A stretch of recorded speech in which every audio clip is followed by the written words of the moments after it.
Hello and welcome to this For Your Consideration video. My name is Guy and today we're asking whether weather matters. So weather is a strange thing, isn't it? Like here in Japan at the moment, it's so hot, absolutely blisteringly hot. That's why if you listen very carefully, you may be able to hear the sound of the air conditioning and the fans going to try and reduce this 40 plus centigrade temperature down to something that's remotely bearable.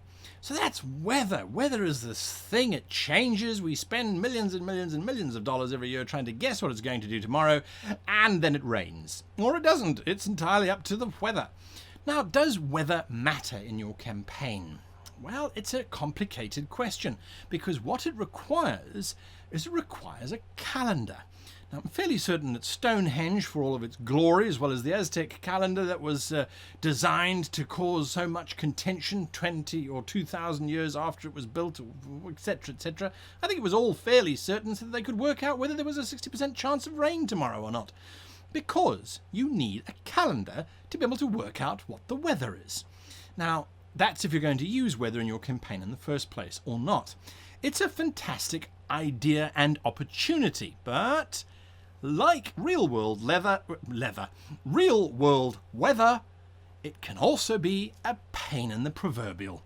And the reason is, well, how many times have you and a bunch of mates decided we shall sally forth out into that great unknown, that thing beyond the front door, and we shall go forth and be merry, for we shall wander in the parks, to look out the window and discover that it is raining cats and dogs, and so it is ill-advised to step outside unless you have a decent collar and leash. So the idea then is that weather can get in the way of a campaign, and it can really slow things down if you are being too pedantic about it. So use it with caution. Now, the reason why you need a calendar is because, well, weather is generally dependent on what time of year it is. So in the southern hemisphere, in South Africa, for example, in one half of South Africa anyway, during summer it rains with thunderstorms every afternoon and is generally hot. In the other half, it rains during winter and in summer is generally hot but dry. Now, of course, if you head to other parts of the world, it changes around. It really depends on where you are. But the seasons are there for many reasons, but they give us different types of weather. Lots of wind in autumn. In spring, we've got a bit of a nice mix, and snow in winter, if, of course, you're in anywhere except South Africa. So snow is something that happens generally in winter, doesn't usually happen in summer. Again, though, I believe Finland, where I'm heading in a couple months' time, is in their midsummer, and they had snow the other day. That's what you get for living so close to the Arctic Circle. So a calendar allows you to keep track, very broadly speaking, of what period you are in, which season you're in within your year, so that it can help to determine your weather if you really want to go that far. And some players appreciate the attention to detail, and it certainly makes your life easier if you just broadly, you're in summer, so you're likely to have thunderstorms, you're not likely to have snow. You're in spring, so you'll get a bit of this, you get a bit of that, and nothing major. However that might work. So what then are the effects of weather on your actual campaign? If you're running a space campaign, the effects of weather are fairly negligible, well, when they're inside the spaceship, unless you change those environmental controls. But going down to the planet's surface is where it starts to then get interesting. So weather does have an effect if you are whether you are in a science fiction campaign, a modern campaign, a past campaign, or a fantasy campaign. Weather is there, and it's something that you can use. So how then do you use it? Well, when it's cold, we're talking snow, we're talking ice. That makes movement difficult. That makes the risk of freezing to death very real. That makes fine, nimble, dexterous things quite tricky. If you've got great big gloves on or mitts on, it's very difficult to move around. Now, we've seen various films where there's been lots of snow and there's been lots of ice, and people generally are rather uncomfortable with life because they pad it up like, well, the Inuits of the north. So that's something that's important to think about with the cold and with the ice. Ice, of course, is slippery, it can crack, there's hidden crevasses all over the place. Snow can build up, it can bury, it can smother, it can turn into sludge, it can be used to create tunnels and walls and things, as we saw in various films. So snow gives you some interesting opportunities. It also brings with it difficulty of hunting. Lots of creatures hibernate during very cold periods and lots of snow, so food becomes scarce. You can't really go around living off nuts and berries and things because there's not a lot of it going on. So there's that kind of implication as well if you're running one of those kinds of campaigns. Then snow generally turns into wet when it's happening during the hot months, and wet means rain and fog and humidity. Now, the wet factor, the water, the rain option, that means your range is gone. If you've ever tried to fire any kind of weapon, aside from a very large caliber firearm, in heavy rain, you'll notice that the rain generally gets in the way, causes the projectile to veer off in different directions and to lose velocity a lot faster than if you're firing on a nice clear day. So rain impacts that. It also reduces your visibility. Heavy rain, maybe not necessarily to the point that you can't see anything, but it's falling in your eyes. That causes problems. So that's something to bear in mind, is that rain can be a problem for ranged attacks. When you're wet, everything is generally miserable. It really is miserable. So spirits get dampened, people get angry, they get testy. When it's wet, things start to rot like leather. One of my most favorite battles from it was a battle from the Zulu Wars that happened in 1875 in South Africa, was a battle where the British army that was invading Zululand fought completely naked. Why were they naked? They were naked because it had been raining for days beforehand, and they had finally set up camp, and it had finally stopped raining. So the soldiers took their kit off and hung them around fires to start drying.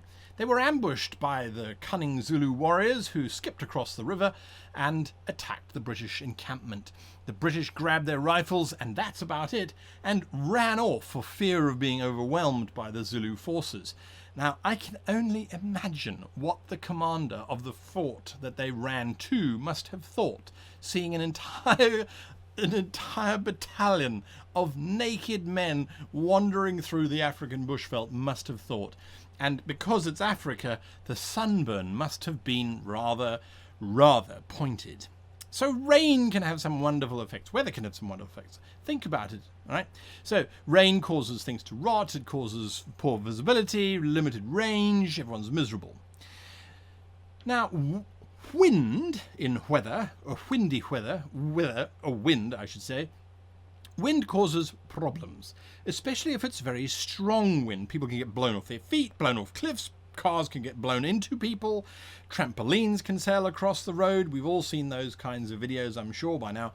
So the idea is that wind can be a real problem. It obviously stops projectiles from moving, it masks sound, it masks communication. If you've ever tried shouting at someone with a heavy wind busy going mad, you can barely do it. Rain has the same effect if it's heavy enough rain, or if there's thunder and lightning and that sort of thing.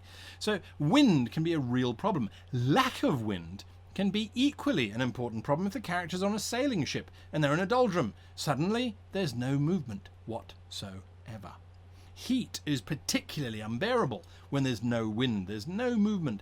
Thankfully, here in Tokyo, there is a little bit of a wind that seems to be fairly consistent throughout the summer months, so that does sometimes help.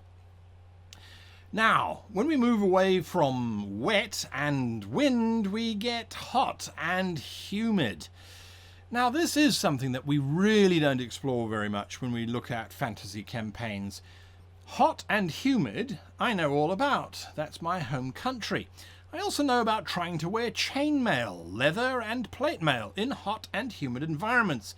If you want to see people fall over because of heat stroke and dehydration, that's what you got to do. Dress yourself up in metal and wander around in the blazing sun for a couple hours. Doesn't even take a couple hours, it takes about an hour. So heat stroke is a real risk for anyone who's wearing heavy armor. Suddenly the mages with their magical armor start to shine because the warriors have all stripped down to their loincloths because it's just too hot to do anything else. Now the humidity, we're talking coasts, we're talking jungles. Humidity is a real sapper of strength. It doesn't cause dehydration, but it does cause you to just feel meh. The entire of Ireland is currently going through that process from what I hear. It's just this heat that you just don't want. It's really, really, really horrid. So there's that discomfort factor.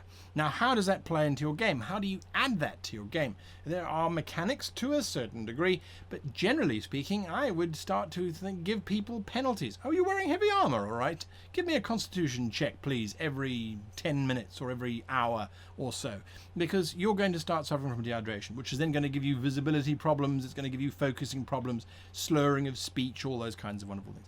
It is a factor that you can add to really bring life to your game. Now, when it's hot and dry, we're talking deserts, that sort of thing, that's when dehydration starts to kick in, and that's when the real killers start to happen. Mirages on the horizon, we start to see things, we start to literally, our blood starts to boil inside our veins, and that's not a very pretty or happy place to be. So when you've got weather, and you've got all the way from hot to cold, snow to dry heat, rain, wind, and everything in between. Of course, you've then got lightning, you've got thunder. Lightning is the more risky problem, especially if you're riding on a war horse in the middle of a torrential downpour and you're holding a lance up. That does ask for certain repercussions from the gods of nature, if you ask me.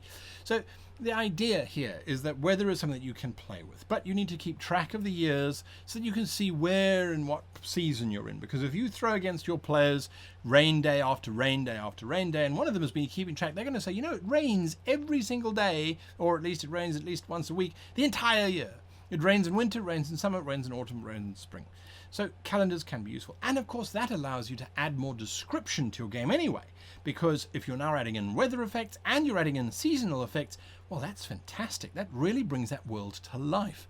I can think of nothing better than my home school back in my little hometown, where in autumn the leaves would turn a brilliant amber and gold and red and yellow, and make people think and describe the trees as being on fire with autumn flame. Now, that's a great visual. I can also think of those trees as being absolutely stark and bare during winter, and then in summer being absolutely full of greenness and these horrid black little worm things that would turn into other things. Anyway, weather is important if you really want to bring your world to life, and it is something for you to think about. Now, when of course we're talking science fiction, weather on planets is something that starts to make each planet feel a little bit different, and we have seen that in most Star Trek, Star Wars, Babylon 5 to a degree. Well, I didn't really believe the planet because I didn't budget, but in the shows where we left the space station or the starship and we went to the planet, generally the planets have embodied a specific singular type of environment. That's, again, budgetary constraints and also to a degree narrative constraints. So that's something that you can think about, is changing it up. So it's a torrential downpour today and tomorrow it's brilliant sunshine. It will make your campaign feel that much richer. So it's something for you to consider. So there it is for your consideration. Anyway, until next time, I hope you have a wonderful weekend.